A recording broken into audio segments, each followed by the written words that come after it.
Hello everyone, welcome back to my channel toppers top. तो अभी जो है वो सुबह के 5 बज रहे हैं। तो मैं उठ गई हूँ। मैं ऐसे सोफ़े पे सोई थी, बताती हूँ उसका रीज़न क्यों सोई थी। तो यू कैन सी हियर 5 बज रहे हैं, तो अभी उठते हैं। सोफ़े पे इसलिए सोई थी क्योंकि यहाँ सोना ना थोड़ा सा अनकंफर्टेबल होता है। जितना कंफर्टेबल होके सोते हैं ना हम, उतनी अच्छी नींद आती है, उतना ज़्यादा सोते हैं। तो कईयों ने पूछा था ना कि क्या करें कि जल्दी उठ सके, तो ऐसे करो कि जो ज़्यादा कंफर्टेबल जगह है वहाँ बस सो। तो hi for new subscribers, this is me Kanishka. तो बाहर का नज़ारा दिखाती हूँ। आज बहुत दिन हो गए आपको दिखाए हुए बाहर का ना कि कैसे दिख रहा है। और मैं जैसे ही थोड़ा सा दिखा, मतलब इट्स सो गुड यार। इतना ज़्यादा फोग हो रखा था, मुझे लग नहीं रहा था कि मैं दिल्ली के अंदर हूँ। मुझे ऐसा लगा था मैं किसी हिल स्टेशन पे आई हूँ। तो बहुत अच्छी हो रखी थी जो मौसम था, और हल्की हल्की ड्रॉपलेट्स भी गिर रही थी। तो मैं ऐसे बस खुश हो रही थी। बट फिर यार, मौसम चाहे कितना ही अच्छा हो, बीमार हो जाएंगे। तो बस मैं थोड़ा सा ऐसे ही देख के कि कैसी कैसी फोग है, तो छोटी छोटी ड्रॉपलेट्स जो थी पानी की वो थी। तो इन सारी चीज़ों को देख के मैं वापस आ जाती हूँ अंदर, कि ज़्यादा बाहर नहीं रहना है। और मैं पहले अपना मेडिटेशन, फ्रेश होकर मेडिटेशन से शुरू करती हूँ। मेडिटेशन मैंने रिकॉर्ड नहीं किया क्योंकि यार मुझे लाइट्स ऑफ करनी होती है और कैमरा ऑन रहता है, तो फोकस नहीं हो पाता है। तो इस वजह से ग्रेटिट्यूड करते हुए नेचर का, भगवान का, मदर अर्थ का, कि हाँ हमें सारी चीज़ें अच्छे से मिल रही है।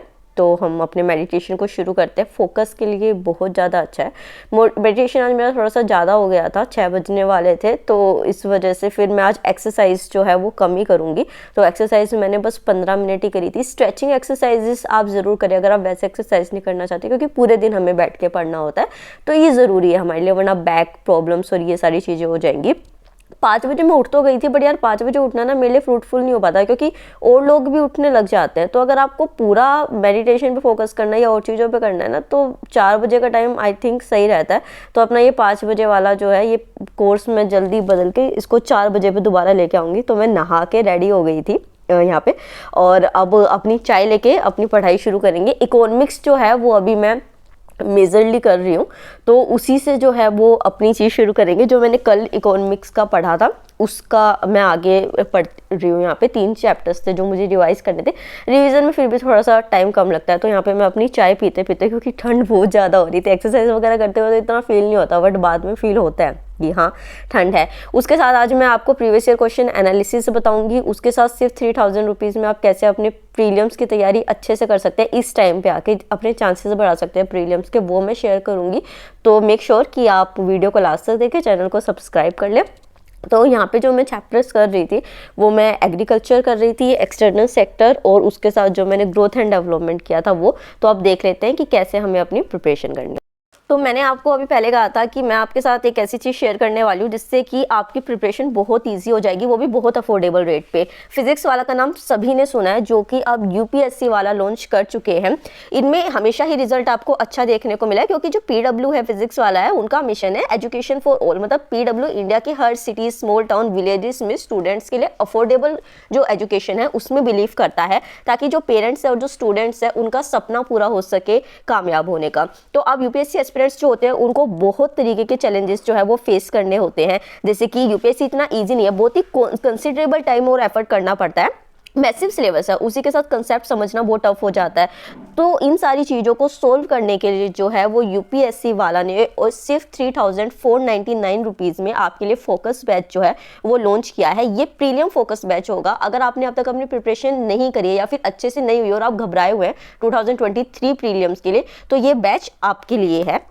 तो देखिए, ये जो बैच है ये 3499 के मिनिमल अमाउंट में है, और जो आपको स्क्रीन पे कोड दिखाई दे रहा है TS500, वो अगर आप अप्लाई करेंगे तो 500 रुपीज़ का और डिस्काउंट, 3000 रुपये में आपकी प्रीलिम्स की तैयारी हो रही है, जिसमें कि आपका सीसेट भी इंक्लूड है। सीसेट के लिए आपको अलग से कुछ पे करने की जरूरत नहीं है। ये जो कोर्स है इसमें आपको करंट अफेयर्स मिलेंगे सभी क्लासेज में, टॉपिक वाइज PDF नोट्स मिलेंगे, up to 10 MCQ। Batch orientation class जो है वो सबके लिए फ्री है।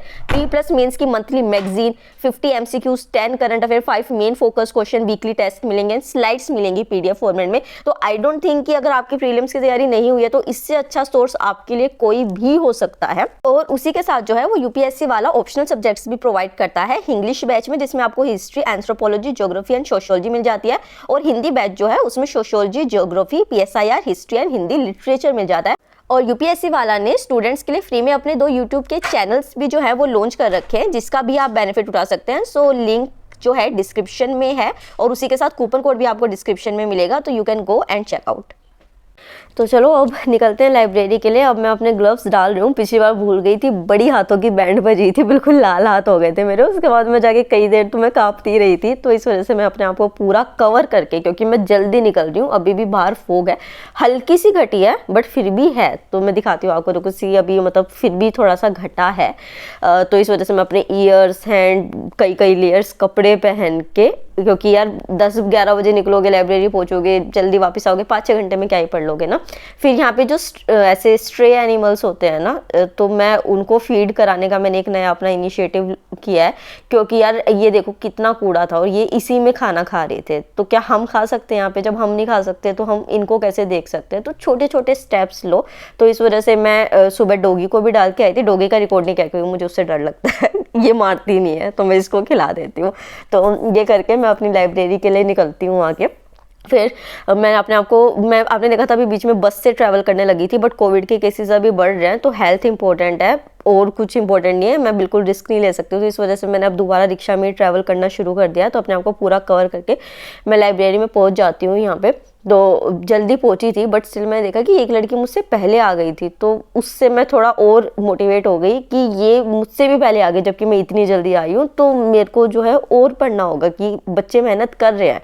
और यही हमारे जो होते हैं वो मोटिवेशन के फैक्टर्स होते हैं कि जब हम लाइब्रेरी में जाते हैं तो हम ये देखते हैं कि कौन कितना पढ़ रहा है, और फिर उससे हमें लगता है कि यार ये भी तो पढ़ रहा है, तो हम क्यों नहीं पढ़ सकते हैं। ठीक है, तो ये वाला फर्स्ट मोटिवेशन का होता है। फिर अब अपना टारगेट सेट करते हैं, newspaper editorial, medieval India, economics, current affair, ये सारा करेंगे। तो पहले पानी पी लेते हैं क्योंकि मोटिवेट हो चुके हैं, बट ठंड से भी तो आया ना, तो थोड़ा सा अपने आप को वार्मनेस देने के बाद जो है वो न्यूज़पेपर से शुरू करेंगे। अभी मैं आपको न्यूज़पेपर के नोट्स बताऊंगी कैसे बनाने हैं। तो मैं अभी न्यूज़पेपर पढ़ रही थी, उसके साथ देखिए क्या है कि अभी आपने देखा एडिटोरियल्स तो मैं यूट्यूब से ही कर रही हूँ, बट मैंने आपको बताया था कि एग्जाम्पल स्टोरीज़ के लिए, अपनी बेसिक अंडरस्टैंडिंग्स के लिए आप न्यूज़पेपर को यूज़ करें। तो चलिए मैं अभी आपके साथ पहले वो शेयर करती हूँ। तो देखिए यहाँ पे आप ये जो न्यूज़ देख रही है, इसमें क्या कहा गया है कि जो पुलिसमैन थे जिन्होंने अच्छे इनिशिएटिव लिए और गुड बिहेवियर शो किया, तो उनको हॉलीडे पैकेज और कंटारा जो मूवी आई थी, आई थिंक कंटारा ही नाम है ना उसका, तो उसकी टिकट्स दी गई। तो इसमें स्मार्ट पुलिसिंग वाला जो है GS2 वाला पोर्शन जो है, इसमें आप इसको लिख सकते हैं इस तरीके से। नोटबुक मैंने बना रखी है, आपने देखा ही है। तो जब आप आंसर राइटिंग करेंगे ना, तो उसमें आप इसको यूज़ कर सकते हैं, या फिर जो अगर आपसे कल कोई इंटरव्यू में क्वेश्चन पूछा जाए तो वहाँ पे आप बता सकते हैं कि इस तरीके के इंसेंटिव्स दे के जो हैं वो हम अच्छी तरीके से जो गवर्नमेंट ऑर्गेनाइजेशन है उनसे भी अच्छा वर्क करा सकते हैं। फिर उसके बाद फार्मिंग का मैंने पिछली वीडियो में बताया था कि बहुत इंपॉर्टेंट। तो यहाँ पे था कि केरला फार्मर जो है उसने अनमैन्ड एरियल व्हीकल्स को यूज करके अपनी प्लांटेशन में बहुत अच्छे से प्रोडक्टिविटी को बढ़ाया है। तो इस वाले पार्ट को आप अपने GS3 में यूज़ कर सकते हैं कि किस तरीके से हम टेक्नोलॉजी और एग्रीकल्चर को साथ में मिलकर वर्क करा सकते हैं। ठीक है, तो इस तरीके से आपको करना है। आगे मिडीवियल इंडिया करते हैं। मिडीवियल इंडिया के 2 सोर्सेज है, सोर्स तो एक ही है, बताती हूँ दूसरा कैसे कह रही हूँ। ये NCERT क्लास 11th की मैं करती हूँ। ये जो इंडियन आर्ट एंड कल्चर की बुक है ना नितिन सिंघानिया की, इसको हम यूज़ करके करेंगे। और अभी मैं बताऊंगी प्रीवियस ईयर क्वेश्चन एनालिसिस कैसे करना है। जैसे अभी मैं चोला एम्पायर पढ़ रही थी। चोला एम्पायर, एक बात और बता दूं, अब की बार करंट अफेयर में था, तो उसको अच्छे से करके जाना, और अब तक प्रीलिम्स में उससे क्वेश्चन भी नहीं आया है। अभी मैंने एनालिसिस करके किया था। तो जो बिगिनर्स हैं वो क्या करेंगे, पहले चैप्टर को पढ़ लो। अब चैप्टर पढ़ के आपको टर्मिनोलॉजीज और कुछ कुछ फैक्ट्स ना समझ आ जाएंगे।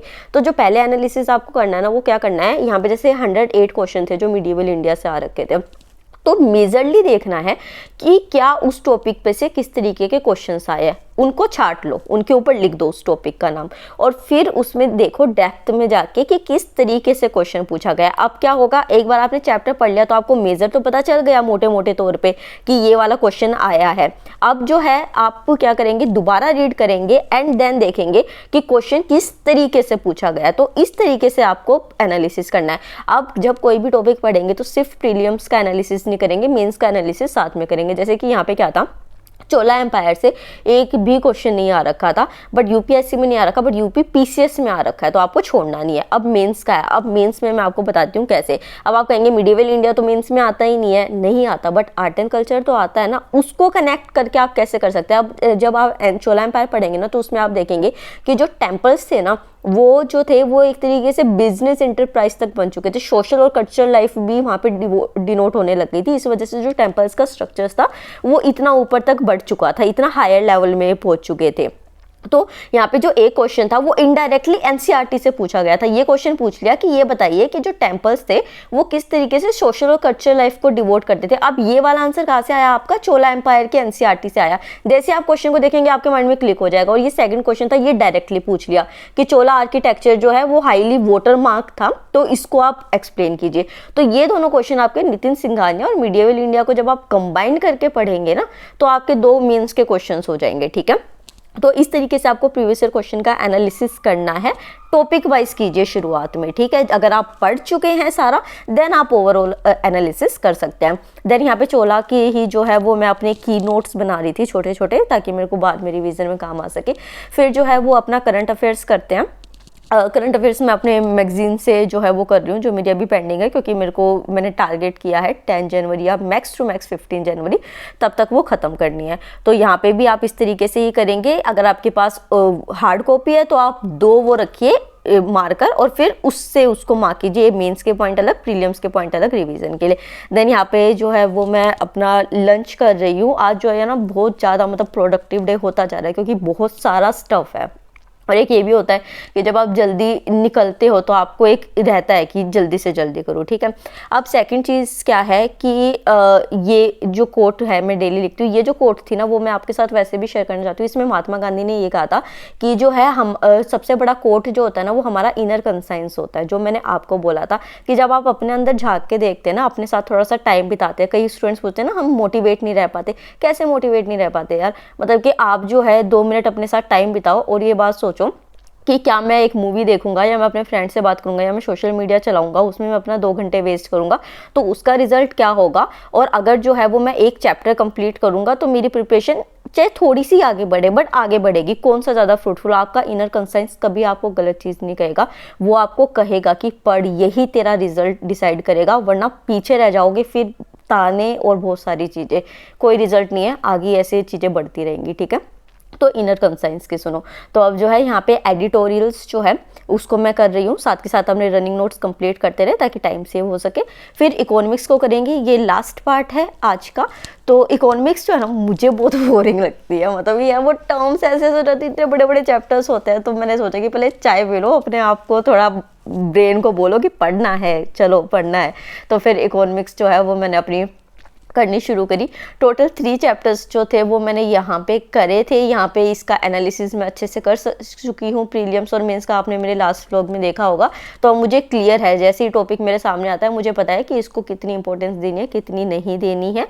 आप भी ऐसा कीजिए, आपकी पढ़ाई जो होगी ना वो स्मार्टली होगी। ठीक है, तो यहाँ पे जो है वो मैं इस तरीके से ही अपने नोट्स मेकिंग कर रही थी। बट थोड़ी देर बाद इतने बड़े बड़े चैप्टर्स होते हैं, नोट्स कर बना के मैं थक गई, तो मतलब रीड करने लग गई। ऐसे ही करना है, जैसे पढ़ाई से बोर होंगे ना, जैसे पढ़ रहे हो ठीक है, तो उसमें बोर होने लगे, थोड़ा सा मतलब नींद सी आने लगी या कुछ होने लगा, तो लिखने लग जाओ, क्योंकि नोट्स तो बनानी है।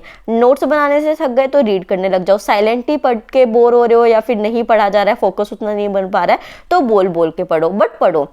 थोड़ी देर में ना माइंड सोचेगा कि यार ये मेरे को कोई मजा नहीं देने वाला है, ना ये कोई वीडियो दिखाने वाला है, ना कोई मूवी दिखाने वाला है, चलो इसी के साथ कोऑपरेट कर लेता हूँ। You know, mind is the terrible master but the best servant. ठीक है, तो उसको सर्वेंट बना के रखो, अपना मास्टर मत बनने दो। तो फिर इसके बाद मैं घर के लिए निकलती हूँ। एक चीज़ मैं आपको बता दूँ कि ये जो इस तरीके से मैनुअल रिक्शा होते हैं ना यार, अगर आप अफोर्ड कर सकते हो ना तो प्लीज़ इनसे ही लिया करो, क्योंकि ई रिक्शा पे सब जाते हैं। इन लोगों के पास पैसे होते तो ये खुद जो है वो आगे अपने आप को अपग्रेड कर सकते थे, बट ये बहुत मेहनत करते हैं और आपके 10-20 रुपये में आपका कुछ नहीं जाएगा और इनकी हेल्प हो जाएगी। तो अगर आपको ये वीडियो अच्छी लगी तो like, share and subscribe. Thank you.